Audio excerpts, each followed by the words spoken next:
জানুয়ারি DRM অফিসের তলে তলে এই রেলের সামন দাবিতে আন্দোলনকে সংগঠিত করতে আগামী 21শে জানুয়ারি এই আজকের সামন দাবিতে সমস্ত মানুষ একটি চাষের ব্যবহারের ট্রাক্টর বা টাটা সুমো যেমন বলতে পারে, বা স্করপিও গাড়ি, একটা অ্যাম্বুলেন্স, পুলিশের ভ্যান যাতে বলতে পারে। দক্ষিণ হলায় আমাদের দু সাইডে পিচ রাস্তা, ঢালাই রাস্তা এসেছে, সেখানে একটি রেল গেট বা সাবওয়ের দরকার রয়েছে। নালিকুলে আমাদের বাজারের দুই বাজারের সাথে কানেকশনের জন্য একটি ছোট সাবওয়ে দরকার। আজকে জেনে রাখবেন,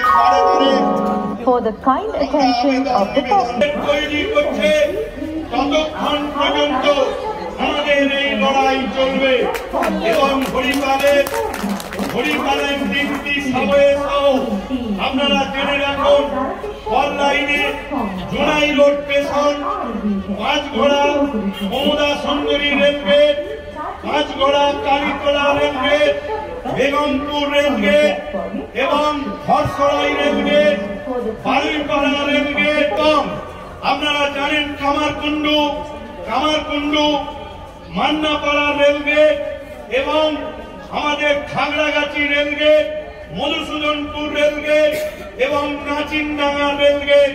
এই রেলগেটগুলো অবিলম্বে হয় সাবওয়ে না হলে ফ্লাইওভার করতে হবে। তার কারণ আপনারা জানেন, আমরা লড়াই করেছিলাম চন্দনপুর সাবওয়ের জন্য, সেখানে আমরা নিবেদন করেছি পার্লামেন্টে, আমরা তুলেছি চন্দনপুর স্টেশনের ট্রেন আসছে সাইড থেকে সরে যাবে। চন্দনপুর স্টেশনে রেল সাবওয়ের জন্য আমরা আন্দোলন করেছি।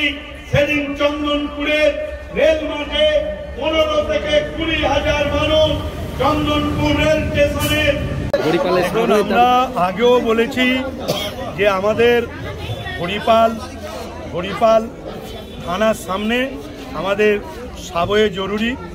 মানুষের সময় নষ্ট হচ্ছে, অ্যাক্সিডেন্ট হচ্ছে, প্রাণ যাচ্ছে এবং মানুষের সময় নষ্ট হচ্ছে। আমরা হড়া রেলগেটের কাছে দাবি করেছি এবং নালিকুল স্টেশন সহ কল্যাণ তারকেশ্বর লাইনে মোট 16টি সাবওয়ে এবং ফ্লাইওভার দাবি করেছি। রেল যেটা মনে করবে, যেখানে যদি মনে করে সাবওয়ে করবে, যেখানে রেল ফ্লাইওভার করবে সুযোগ থাকবে করতে পারে। আমাদের এটা করতে হবে, না করলে আমাদের এই আন্দোলন দীর্ঘস্থায়ী চলবে। কেন রেল লাইনের ধারে আপনারা দেখেছেন লোহার ব্যারিকেড দিয়েছে, মানুষ চাষ করতে যেতে পারছে না, স্কুলে যেতে পারছে না, ছাত্রকে মাকে রেল লাইনে হাত ধরে পার করে দিতে হচ্ছে। রেলের সংখ্যা, এক্সপ্রেস ট্রেন, লোকাল ট্রেন, মালগাড়ির সংখ্যা বেড়েছে, স্পিড বেড়েছে, রেল বাজেটে টাকা খরচ করছে, নিরাপত্তা সমস্ত কিছু এতে, কিন্তু অ্যাক্সিডেন্টও হচ্ছে। কিন্তু রেল যে গ্রামের ওপর দিয়ে গেছে, যে ব্লকের ওপর দিয়ে গেছে, সেই মানুষগুলোর দুর্ভোগের কথা রেল চিন্তা করছে না। সেই জন্য মানুষই রেলকে ভাবাবে, যেটা মানুষের দরকার, এই কাজ অবিলম্বে করতে হবে এবং যতক্ষণ না করবে ততক্ষণ পর্যন্ত আমরা এই আন্দোলন চালিয়ে যাব। এবং 21 তারিখে ডিআরএম অফিস ডেপুটেশন আছে, সেই ডেপুটেশনে আমাদের হাজার হাজার মানুষ, সাধারণ মানুষ সেখানে অংশগ্রহণ করবে।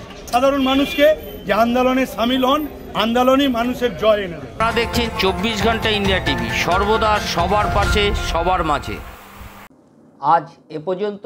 সঙ্গে রাখুন 24 ঘন্টা ইন্ডিয়া টিভি, দেখতে থাকুন সব জেলার সব খবর সবার আগে 24 ঘন্টা ইন্ডিয়া টিভির পর্দায়। নমস্কার।